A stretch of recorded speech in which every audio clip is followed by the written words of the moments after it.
Y vamos a ver ahora el manejo de hipertensión arterial y falla cardíaca. Ok. A ver, primero un poco de recuento epidemiológico. Fíjense de que ya se ha estudiado de forma en cuanto a la distribución según el nivel socioeconómico de las pacientes en cuanto a hipertensión arterial. Y fíjense que hay una gran prevalencia en los países que tienen altos ingresos, en la cual aquí por si acaso ha sido considerado Perú también, ¿ya? En el estudio que ha hecho Circulation en el 2016. Y un comentario que agregar por si acaso. Y el 38%, fíjense que se encuentra en países con ingreso bajo e intermedio, ¿ya? Ya en los censos previos se había estimado que en la población hasta casi el 50% de su población era hipertensa en forma global, estaba muy cercano a los europeos. En realidad, la hipertensión arterial de por sí es una enfermedad prevalente. Y este dato es importante, fíjense que menos del 50% recibe tratamiento. ¿Ok? En el Perú, el grupo La Cayetano había hecho un estudio que ya tiene varios años. Digamos que ya no tiene tanta importancia de este estudio la prevalencia, obviamente, pero sí tiene importancia por lo menos la distribución. Por ejemplo, en la sierra, fíjense que en la sierra había menor prevalencia de hipertensión arterial, pero había sido descrito que en aquellos que estaban en altura podían tener incluso hipertensión arterial diastólica predominantemente. Y la mayoría, lo cual sí esto es común, recibe un IEC, más del 80%.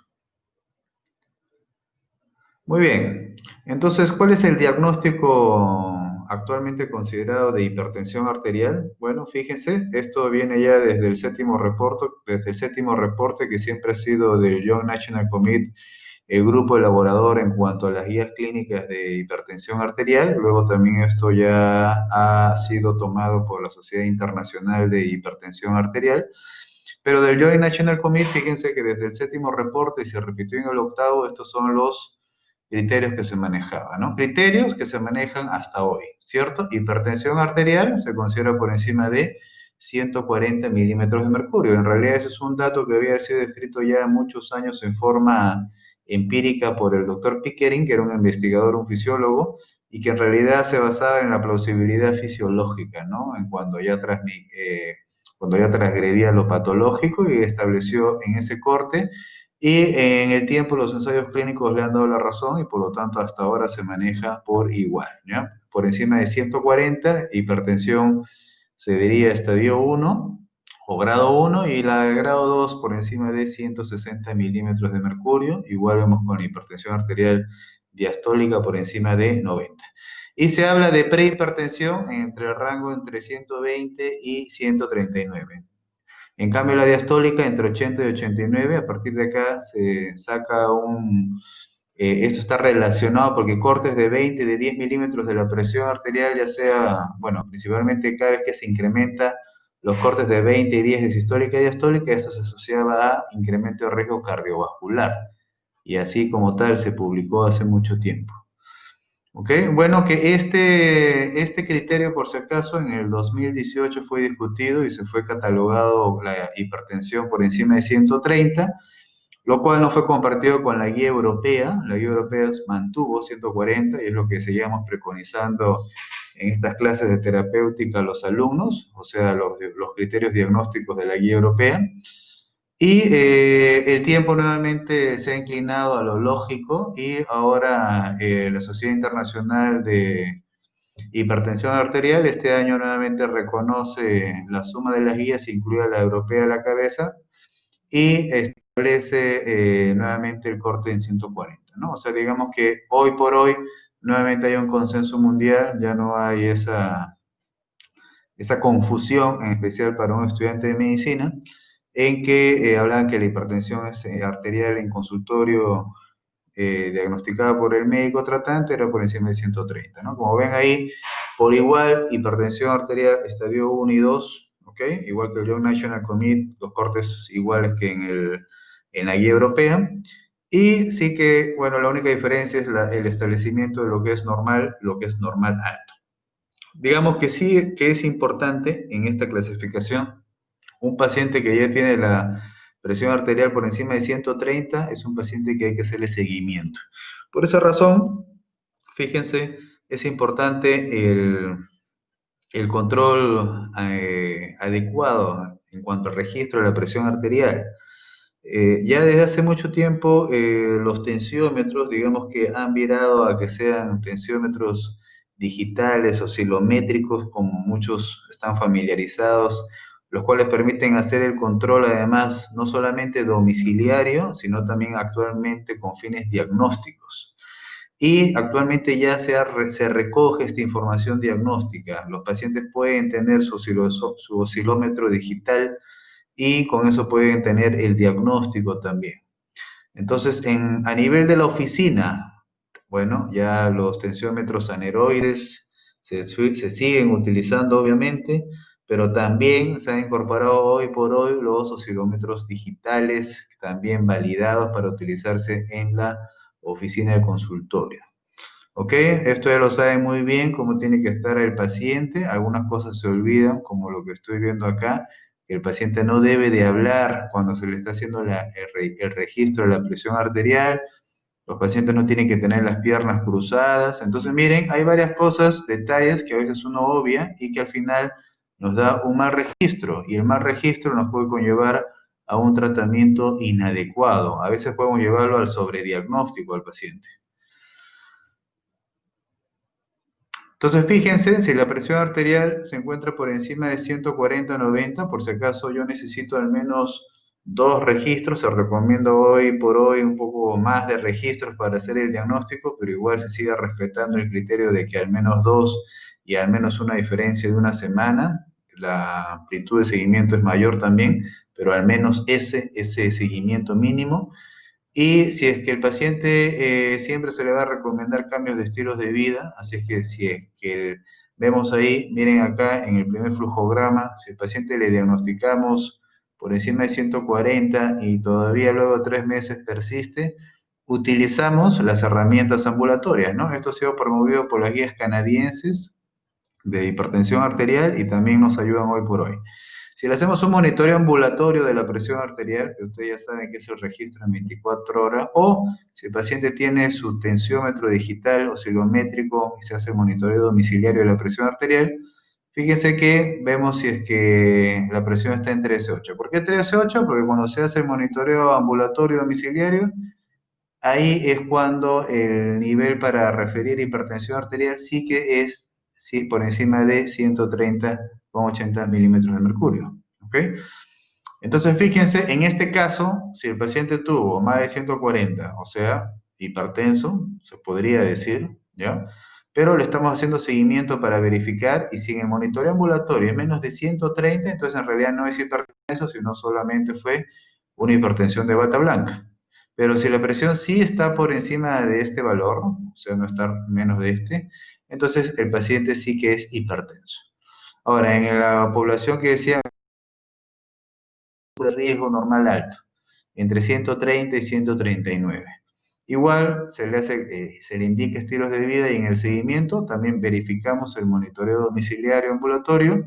Y fíjense que si está por encima de 130, entonces en realidad este paciente sí tiene hipertensión arterial. Es hipertenso, pero es enmascarado, o sea, no se encuentra a veces por encima de 140 a nivel de la oficina, en el consultorio del médico.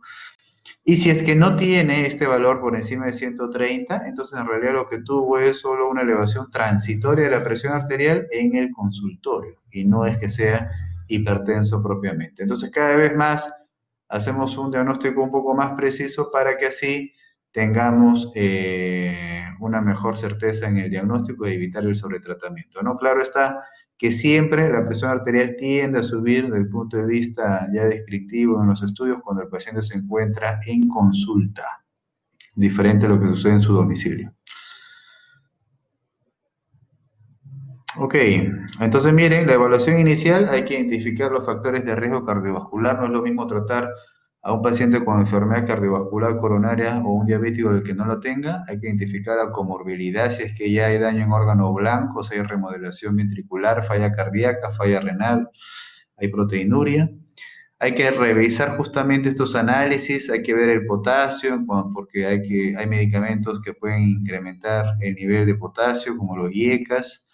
Hay que verificar lo que decíamos en cuanto a daño a órgano blanco y por eso evaluaremos creatinina, la función renal con esta fórmula de estimación de la función glomerular, el examen de orina y si es que hay proteinuria, ¿no? Electrocardiograma igual, daño a órgano blanco cardíaco y la glucosa, perfil lipídico y el hematocrito, ¿no? Una prueba general para ver si hay riesgo metabólico.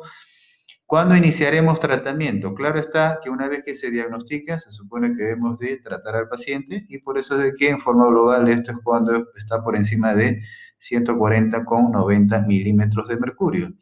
Y esto atañe, por si acaso, a la población especialmente menor de 60 años.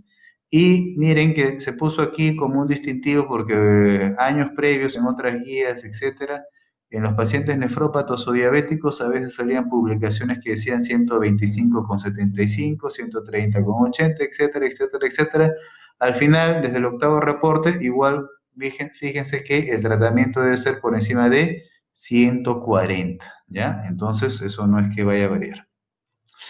Y lo que sí más bien puede variar es el grupo etario, ¿ya? En cuanto al factor edad, fíjense que por encima de 60 años, en el octavo reporte se recomienda si es que la persona tiene por encima de 150,90 milímetros de mercurio. Se sabe fisiológicamente que la presión arterial sistólica en especial aumenta con la edad. Entonces, tiene que haber un punto de corte entre lo que es probablemente degenerativo con lo que es patológico. Obviamente hay que mirar al paciente como un todo y hay que evaluar sus factores de riesgo además. Entonces, fíjense, esta guía del 2020 de la Sociedad Internacional de Hipertensión Arterial es muy importante. Es una guía que en realidad se nota que es del 2020 porque deja de lado incluso la metodología como se ha redactado, como la usanza cuando se publicaba algo en medicina basada en evidencia era simplemente que la evidencia lo es todo, ¿cierto? Hoy por hoy, en realidad, hasta con lo de la pandemia del coronavirus, nuevamente los médicos que a veces se estrellan de cara se dan cuenta que no necesariamente es así. Y en esta guía, justamente desarrollada por la Sociedad Internacional, se da cuenta de que hay que incorporar siempre el valor de la experiencia o el consenso del grupo de expertos. Entonces, esta guía les invito a que la revisen, es una guía bien corta, no es como otras guías que su publicación primaria tiene más de 30, 40, 50 páginas, una guía corta, es digerible, obviamente toda su información suplementaria está separada. Y hay un dato importante como el que está acá. Miren, objetivo de tratamiento según esta guía. Dice que lo esencial es que al menos reduzcamos 20 a 10 milímetros de mercurio. Eso tiene bastante lógica porque ya dije que justo ese corte de incrementos de 20 y 10 de la sistólica y diastólica respectivamente se asociaba a incremento de riesgo cardiovascular, ¿no? Eso se publicó en Lancet. Idealmente debe ser menos de 140,90 milímetros de mercurio, pero fíjense que dice ideal, ¿no? Entonces, si ustedes tienen su paciente con 180 y se reduce a 160, en realidad ya ustedes están haciendo un impacto en salud cardiovascular, ¿ok? Idealmente, obviamente que podrían llegar a su objetivo terapéutico principal, ¿no? Muy bien, pero de todas maneras eso ya tiene impacto, así que individualicen a su paciente. Y lo óptimo, fíjense, acá también hay unas recomendaciones en cuanto a la edad. Me refiere que si está, acá sí ya establece lo que propiamente se considera añoso, que es 65 años, y si es menos de 65 años, se establece menos de 130,80, si es que el paciente tolera, tenga en consideración eso. E incluso agrega de que debe ser más de 120,70 milímetros de mercurio. Entonces, si se dan cuenta, eh, este criterio de recomendación no se tomaba antes para nada presente y es importante porque como veremos existe lo que es la curva J, ¿no? Mientras yo reduzco más la presión arterial sistólica que puede ser como consecuencia de la terapia, eso más bien establece una curva J. Al reducirla más, incremento también la morbilidad del paciente, principalmente por vulnerar su perfusión coronaria. Y si está por encima de 65 años, bueno, sí que se establece 140,90, o sea, se le da un rango un poco mayor, ¿ya? Si es que tolera el paciente y hay que individualizar, ¿ya? Entonces acá, digamos que hay que tener en consideración, yo diría que todavía los dos criterios, tanto esta de la Sociedad Internacional de Hipertensión Arterial, que sí es importante en cuanto a lo que sería lo esencial versus lo óptimo. Incluso en toda su guía está recomendada los parámetros de esta forma, porque hay recomendaciones que podrían muy bien ser aplicadas para el primer mundo, si es que tenemos acceso a todo, tenemos al alcance todo el manejo y las consideraciones para las poblaciones de países en desarrollo. Han hecho esta discriminación, ¿no? Normalmente las guías no hacen esto porque hablan de un consenso general mundial. Entonces lo que muy bien puede ser muy bueno, pero que es muy caro, al final no se consideraba en la guía. Entonces sí, esta ya empieza a hacer esas diferencias. Es un buen ejemplo de guía para el resto de enfermedades. Muy bien, vamos a discriminar un poco por qué en la guía previa se consideraba que los pacientes mayores de 60 años todavía tenían que iniciar el tratamiento cuando está por encima de 150. Bueno, porque en efecto se habían hecho varios estudios, fíjense, este valor que estamos viendo superiormente en la columna es el valor con el que se habían incluido los pacientes para estudiar su hipertensión arterial y eran añosos. Y lo que está por debajo, en amarillo también aquí, es lo que estamos viendo, el valor que se llegó a tener de la presión arterial durante el seguimiento del estudio. Entonces, la mayoría de estudios diseñados de hipertensión arterial en añosos ninguno se reducía efectivamente la presión arterial por debajo de 140. Y esta reducción era significativa, de tal modo que se reducía su incidencia de eventos cardiovasculares. Por esa razón es que se decía que podíamos ampliar un poco todavía el corte hasta 150-90 milímetros de mercurio. Acá está toda la dosificación, el repertorio de lo que tenemos, ya ustedes lo van a revisar con calma, ¿ok? Hay que considerar las dosis máximas también que podemos llegar con un medicamento. Hay que considerar la adherencia, también cómo se aplica una vez al día. El efecto terapéutico, fíjense que este es el modelo actual, ¿no? De fisiopatológico de la hipertensión arterial. Ustedes recuerdan que la presión arterial es producto de la resistencia vascular periférica y el gasto cardíaco. Y muchos medicamentos actúan acá, en efecto, en la resistencia vascular periférica, como justamente los IECA, los antagonistas de los receptores AT1, los calcio antagonistas, y el gasto cardíaco, a su vez, ¿de qué depende? Del retorno venoso, del llenado de la precarga, esto a su vez de la expansión del volumen extracelular y de la carga de sodio, y por esto es de que hay que considerar siempre la respuesta natriurética renal, ¿cierto? Por eso en algún momento se les explicó la relación entre la presión arterial y la natriuresis, ¿no? Que debería ser proporcional, ¿no? Por ejemplo, aquí 100 milímetros de mercurio de presión arterial se corresponde con una eliminación excretada de sodio de 100 también, de 100 milimoles. Y cuando se pierde esa capacidad natriurética, más bien se desvía la curva hacia la derecha.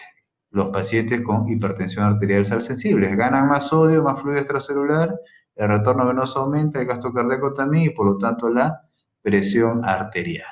Y la presión arterial al aumentar favorece la eliminación de más sodio. Entonces este ciclo trata de compensarse, pero como la respuesta natriurética está afectada, al final persiste. Y en este caso, más bien tendríamos que agregar los diuréticos como parte de la terapia antihipertensiva. Y por eso es que la hidroclorotiazida, como diurético, también revisada en esta guía, es uno de los medicamentos más utilizados, ¿no? Acá tenemos el repertorio farmacológico histórico, en la que también se considera de primera línea los beta bloqueadores y medicamentos bloqueadores alfa-adrenérgicos como la clonidina y la metildopa, que no significan que ya hayan sido excluidos, sino que su uso será muy individualizado, ¿no? En especial en pacientes refractarios.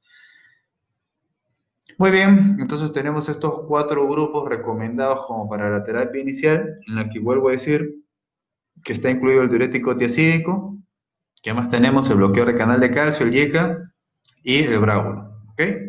Cualquiera de estos puede ser incluido en la población general. En el paciente con enfermedad renal crónica, de preferencia el IECA o el BRA1. Y en la raza negra, fíjense que un calcio antagonista o un diurético tiazídico es lo que se recomienda. Entonces, hay unas consideraciones de la guía europea que en realidad a ellos se les debe de que en esta nueva guía, la del 2020, casi se ha tomado mucho de lo que se decía ya desde la guía europea del 2018. ¿Y qué se hace en la población que tiene la presión arterial normal alta? Miren, hay que considerar, por supuesto, tratarla solo si es que tiene un riesgo cardiovascular muy alto, ¿no? Ustedes calculan su riesgo de Framingham, pueden sacar su aplicación, lo valoran. Si su paciente tiene enfermedad coronaria, por ejemplo, es diabético, entonces probablemente sí que consideren tratarlo. Hay que siempre incidir en las intervenciones del estilo de vida, ¿ok? Y lo que se recomienda y que quedó claro desde el 2018 en esta guía europea era de que siempre la terapia de inicio tiene que ser combinada, ¿no? Ya se dejó de lado desde aquí de que si se recomendaba la monoterapia de inicio en la terapia antihipertensiva. Siempre de inicio es terapia combinada porque tenemos dos dianas farmacológicas que estaríamos tratando y al mismo tiempo al tener menos dosis de cada uno evitaríamos sus efectos adversos si es que solamente diéramos una de ellas e incrementando progresivamente su dosis. La excepción de la terapia combinada, ¿cuál es? Esta de acá, los pacientes ancianos, frágiles. A veces yo le doy a un paciente anciano, frágil, solamente un captopril en la pril y le baja la presión arterial es suficiente. Entonces, siempre tengo que individualizar y la guía también lo recomienda. En especial si la presión es menos de 150. Ok.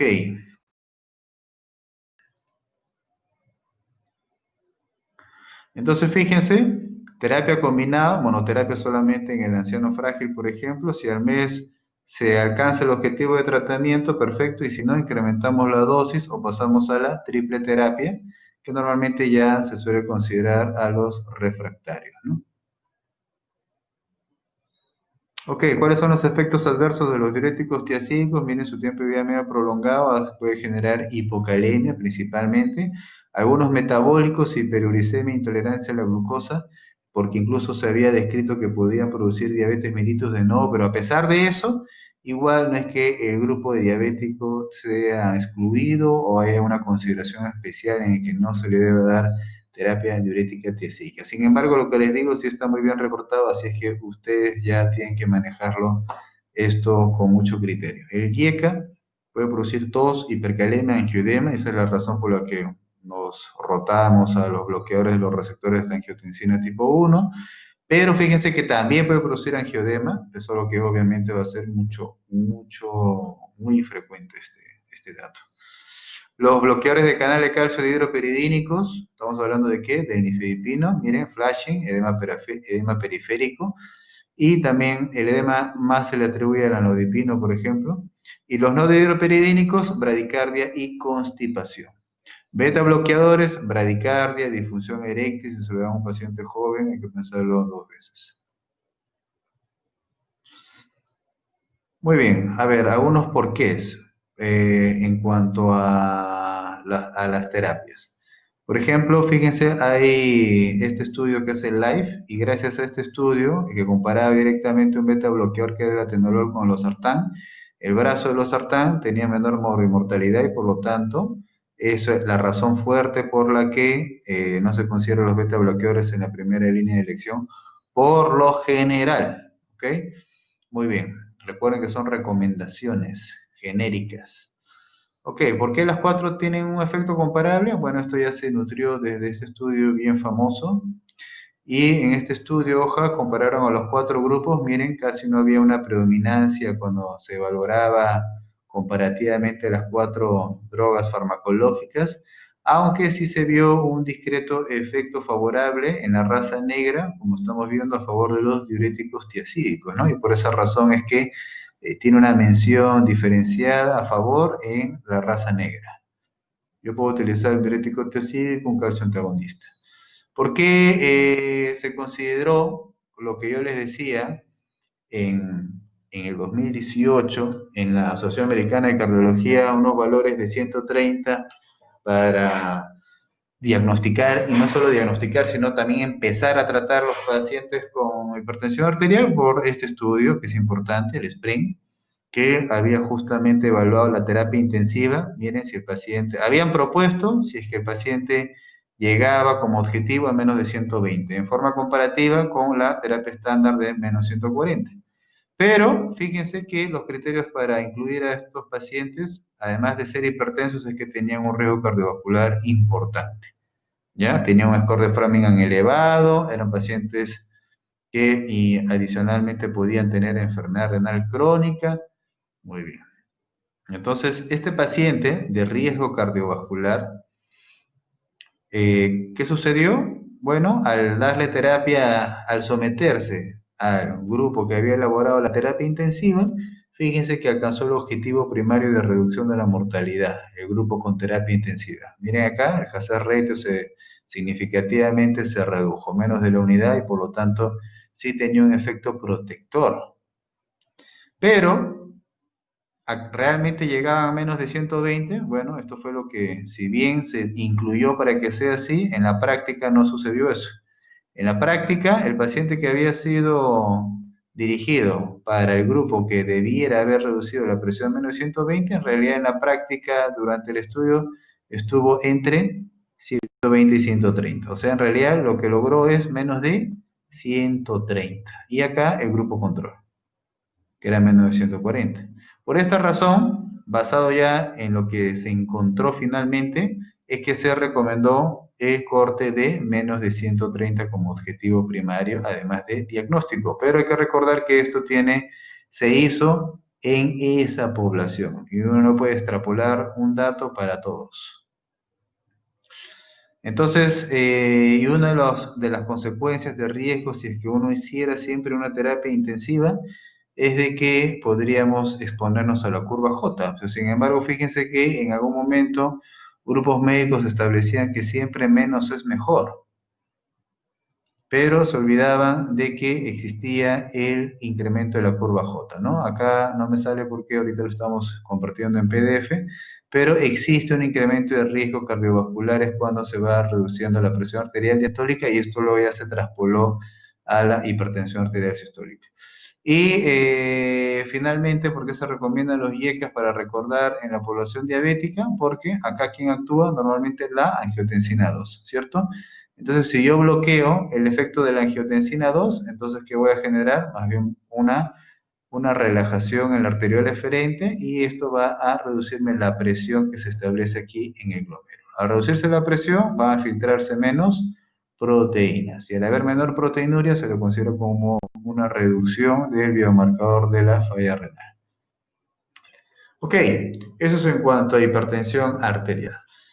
En cuanto a falla cardíaca, sí, no ha variado mucho el contexto.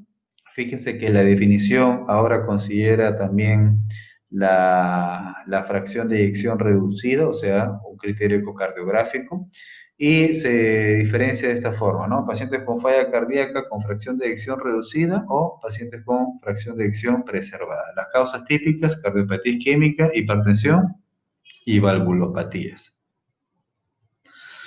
Entonces tenemos acá en realidad tres grupos, pero los que se reconocen más son el primero, la fracción de eyección reducida, menos 40%, o el paciente que tiene la fracción de eyección normal más de 50%. Acá tenemos un punto intermedio, pero esta clasificación limítrofe todavía no tiene un protocolo de manejo o de enfoque de tratamiento, y por lo tanto solo seguimos considerando ambos extremos. Acá están los estadios de la falla cardíaca, propiamente cuando el paciente ya empieza a hacer las características clínicas, estamos hablando de la disnea, etcétera. Entonces aquí ya estamos frente al estadio C. Ya no solo tiene cambios estructurales, sino también tiene cambios clínicos.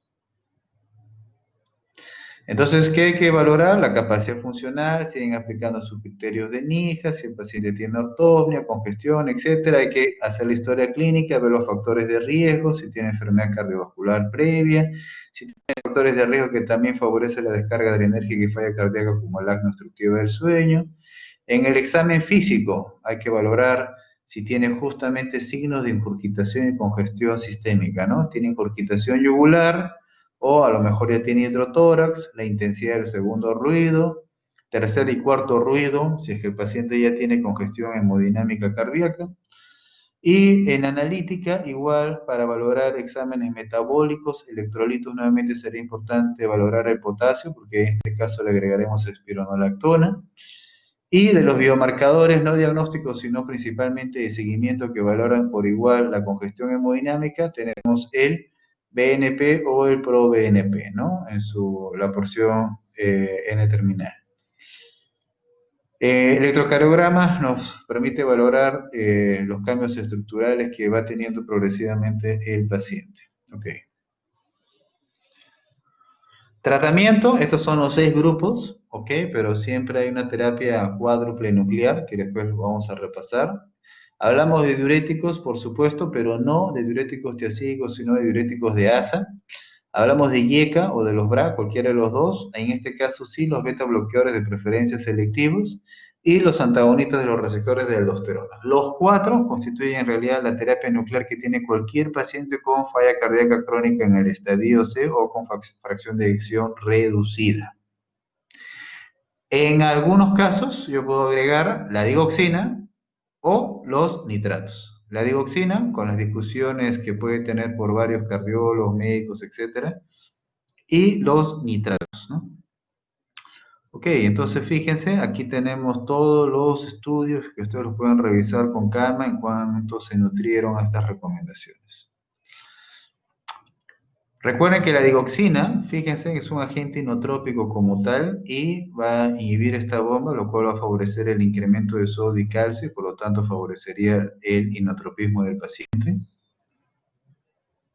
Y como vuelvo a repetir, estamos en el estadio C sintomático y acá la terapia incluye la terapia incluye lo que hemos mencionado. Acá está, IECA o ARA2 beta bloqueadores, el antagonista de la aldosterona y los diuréticos de ASA. Y en el paciente que tiene fracción de eyección preservada, fíjense que podría yo indicar, si es que ya encuentro algún signo de congestión pulmonar, diuréticos, ¿no? Lamentablemente, la terapia de este grupo que cada vez se va incrementando más, ¿ya? Acá puedo tener pacientes con falla cardíaca, diastólica, etcétera. Lamentablemente no tiene una farmacología o una terapéutica bien elaborada. Por ejemplo, en el paciente con fracción de eyección reducida, ¿en qué caso yo agregaré los nitratos? Miren, si el paciente persiste sintomático, o sea, disneico, y es paciente de raza negra, ahí es cuando yo puedo indicar que se agreguen nitratos.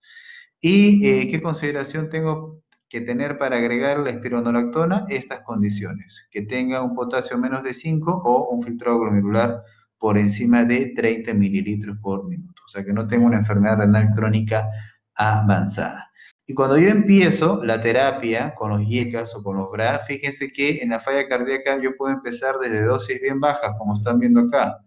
Miren, un cuarto de tableta, por ejemplo, el captopril, 6.25 miligramos una vez al día y luego progresivamente voy subiendo la dosis.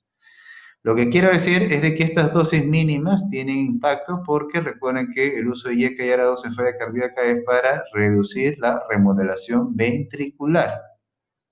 Obviamente, si el paciente coexiste con hipertensión arterial, ustedes no le van a dar estas dosis, tienen que incrementar más la dosis, ¿cierto? Porque el paciente sigue siendo uno solo. Pero si habláramos exclusivamente de la falla cardíaca, bueno, las dosis de inicio pueden ser estas y podrían quedar como tal si es que no es hipertenso. Y porque con estas dosis ya cumple el objetivo terapéutico de evitar la remodelación ventricular. Ok, acá tenemos los beta bloqueadores, ya les digo que hay que buscar los selectivos, fíjense ahí, tenemos el bisoprolol, por ejemplo. Y el carvedilol, si bien es selectivo a nivel de la fibra miocárdica, no se lo considera como tal en cuanto que también tiene una inhibición alfa, ¿no? Los diuréticos, miren, tenemos varios, pero el que se utiliza acá en nuestro medio ampliamente es la furosemida. Las dosis máximas, acá por ejemplo, dice en esta literatura 600 miligramos, está descrito hasta más incluso, pero ya como les he dicho al grupo de práctica, mientras más dosis, más posibilidad de efectos adversos, ¿no? Hay que hacer a veces terapia combinada, ¿no? Si es que el paciente está con sobrehidratación, o sea, darle una terapia diurética de ASA y tiazídica al mismo tiempo.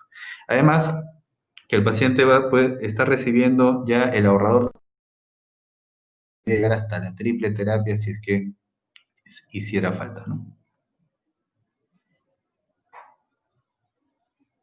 Bueno, algunas consideraciones. Miren, si yo ya inicié terapia diurética y el paciente ya no tiene edema, ¿continúo con los diuréticos o suspendo? La recomendación es que debe de mantenerse para evitar la sobrecarga o la recidiva de la sobrecarga de volumen. Hay que tener cuidado con los IECAS, en especial con los pacientes con enfermedad renal crónica que tengan estenosis o hipercalemia.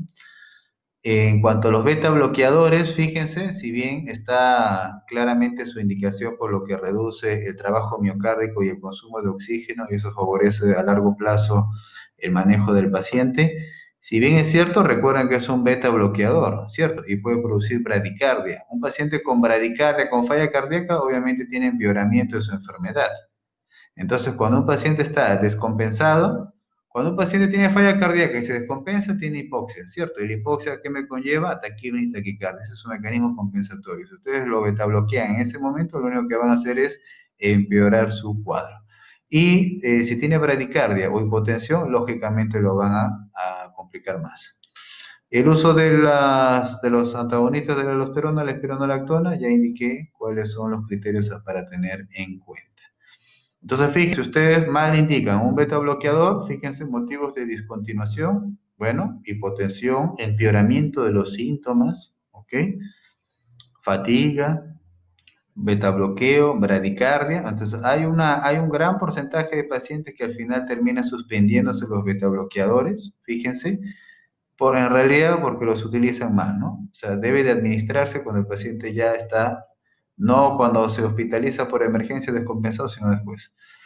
La digoxina, que puede ser muy criticada por algunos, así como algunos critican la hidroxicloroquina hoy en coronavirus, fíjense que tiene que tener su perfil, ¿cierto?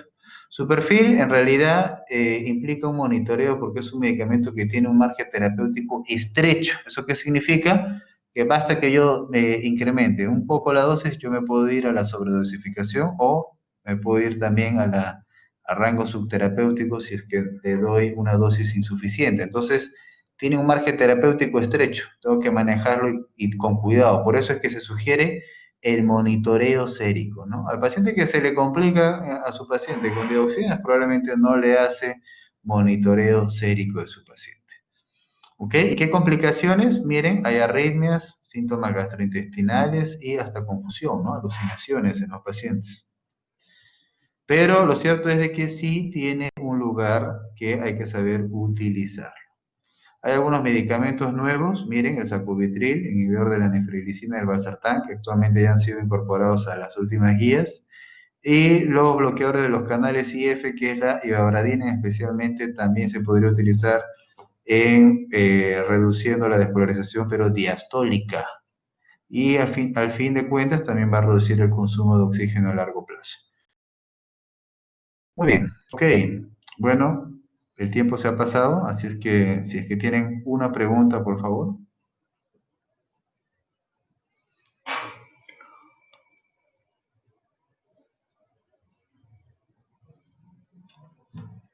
Muy bien, ¿no hay preguntas?